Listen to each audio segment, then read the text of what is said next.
Hey there, internet friends. Trevor Starkey here with another episode of Wrestling Wednesday. This week, I'm going to go through the results of the WWE Battleground pay-per-view that we had just this last weekend. It was a bad pay-per-view, right? That's the general consensus, and there was one really good match in it, and then everything else was just kind of with a few outright blehs. So let's go through the card match by match. In the kickoff, we had Aiden English versus Ty Dillinger, and I, along with a whole ton of other people, predicted Ty Dillinger would take the win because he's the babyface who seems to be getting the push, and they surprised us and gave it to Aiden English, which I guess is good. You know, it's good to even have your jobbers get a win every now and then, although I would argue that Aiden English got a technical win against Randy Orton when they were here in Phoenix because Randy Orton DQ'd himself. So, yeah. So they gave English the win here, give him something to do other than just sing before a match, and you assume Ty will manage just fine and continue on getting the 10 chants and stuff. So, cool. Then in the show proper, we kicked off with the match of the night, easily the match of the night, between the New Day and the Usos, with the New Day picking up the Tag Team Championships, so they've got them going into SummerSlam. Great match all around between, you had Xavier Woods and Kofi Kingston on the New Day side, and then the Usos. Lots of great spots, lots of great near false finishes. Yeah, this was just start to finish. There was a lot of great storytelling going on in this match. You had the spot where Kofi got double power bombed outside the ring, and so you left Xavier Woods kind of all by his lonesome for a while, but he kept kicking out. They couldn't keep him down. Then you had Kofi come back in, and New Day hit one of their tag team finishers. I don't know the moves off the top of my head, but where Xavier Woods had the guy on his knee, and Kofi King's midnight something maybe. But Usos kicked out of that, and then finally, what ultimately put him away was a across the ring, coast to coast kind of elbow drop from Xavier Woods. So that was great. And I love the little story that they told afterwards on on YouTube or something. One of the exclusives there was that despite all of the acclaim that the New Day have had and all their great opportunities, apparently this was the first time Xavier actually got the pin to win one of the championship belts for them. So that was a nice little good for him, good for Xavier Woods, because he was definitely a star of that match. So match of the night, and it was kind of downhill from there. Boo.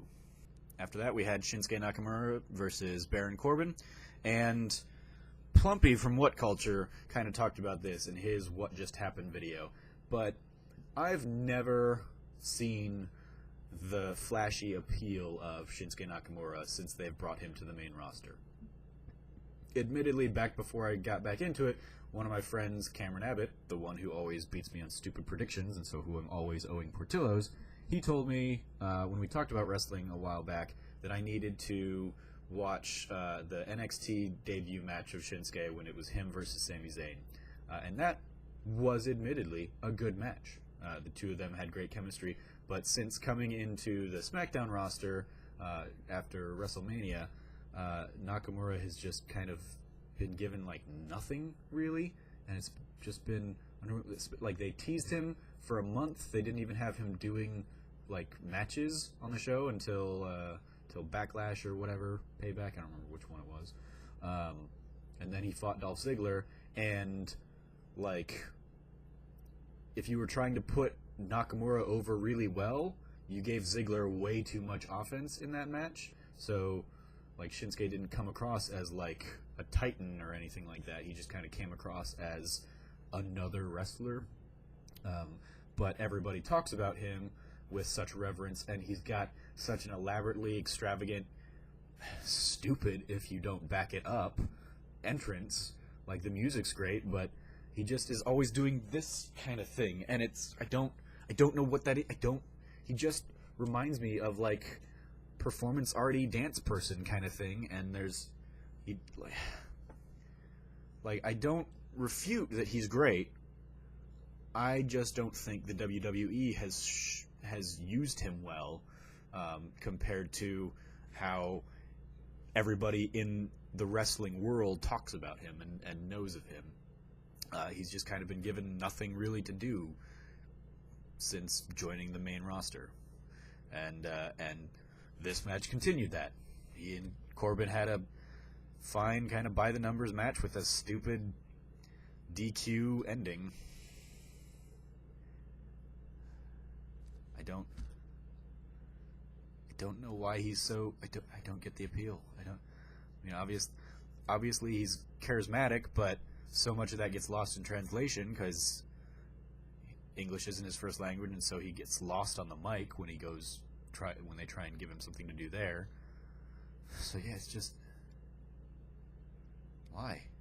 Why should I care about Shinsuke Nakamura? Tell me, WWE. Don't tell me. Show me why I should care about Shinsuke Nakamura, WWE. Then we had the number one contenders match, the 5-way elimination match for the women's championship number one contender. And I completely was thrown for a loop on this one because I predicted Natalya would be knocked out first, and she ended up taking it with the whole thing, which I don't like. They haven't done anything. There's another one where I don't know why I should care about Natalya, because WWE hasn't done anything to show me why I should care about Natalya. They put so much of a highlight on Becky Lynch and Charlotte, and Natalya just seems like jobber to the faces, and I don't know why. Book people better, WWE. Yeah, do that. United States Championship match was good between AJ Styles and Kevin Owens, and then the ending was just a big old what the fuck ending, and rumors are abound that it seems like it was a botch, and given that they've already taken the belt off of Owens and put it back on AJ Styles again, maybe it was a botch. So I don't know what's going on there. Taking it off of Owens at a house show, giving it back to Owens through a goddamn confusing, you had the ref bump, and then nothing came of the ref bump. There was no, but it was just a guy groggily coming back into focus. I mean, good for them for not doing the stereotypical, the ref's out of it, so one guy taps and gets the visual loss, but then turns it around, and by the time the ref is back, gets the actual win or whatever. But that didn't happen, so we were just left why, what happened? And then the slow as hell 3 count with AJ Styles not fighting the pin at all or anything. What's happened? What? I mean, it led to a great match on SmackDown between AJ Styles and Owens and Chris Jericho, and so now AJ has the title again, but what? Why? I'm pretty sure that's a direct quote from a Mark Wahlberg thing. What? Why? But anyway, yeah, that was in a season of weird, wonky finishes, that was the weirdest, wonkiest one, and it screamed botch. Flag match between Cena and Rusev went America. I predicted that it would go either Cena's really gonna fight through with the power of America at the end, or that they would give Rusev the really, really heelish win. And they gave us much more of the former. So it was one of those fights where the logic was just out the window. As soon as you give Rusev the ability to take the flag stand and beat Cena with it, there's no goddamn reason he should put the flag stand back where it needs to go if the objective of the match is put your flag in the flag stand.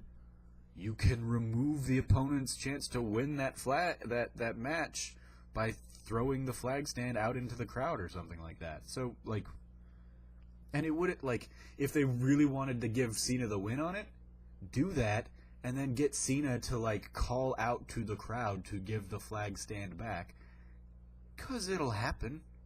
Well, maybe not. Like, you might have, like, a diehard Rusev fan gets in the way, and then they start a fight among the audience. So, yeah, maybe don't do that. Not a good story from a in-ring logic kind of perspective.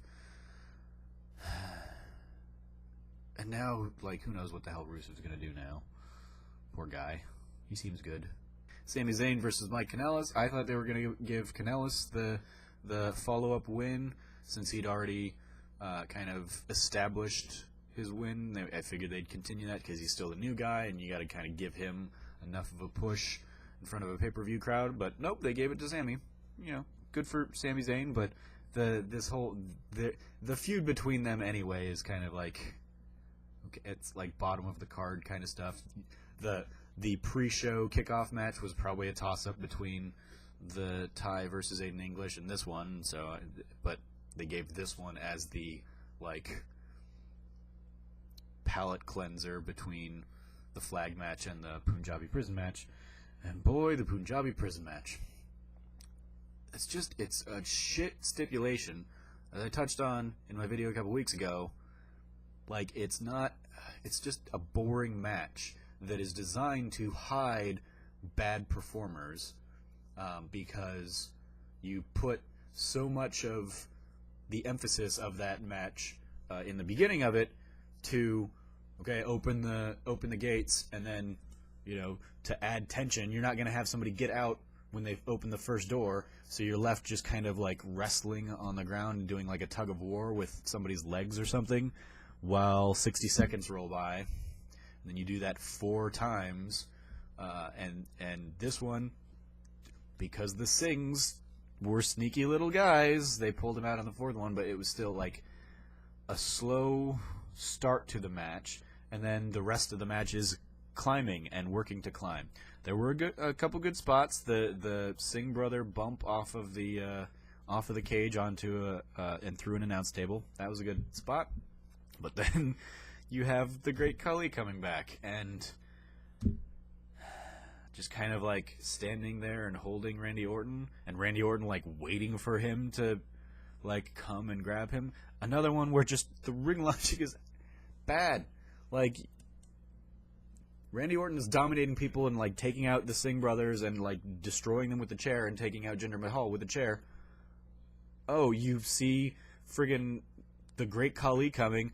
Well, he's probably not going to be on your side, Randy, so maybe like move over on the stupid Punjabi prison thing and climb up and over outside of his like range, away from him, so he can't get to you, and then you can win the match. It's just, I mean, like, it makes sense. Jinder's gonna win, fine.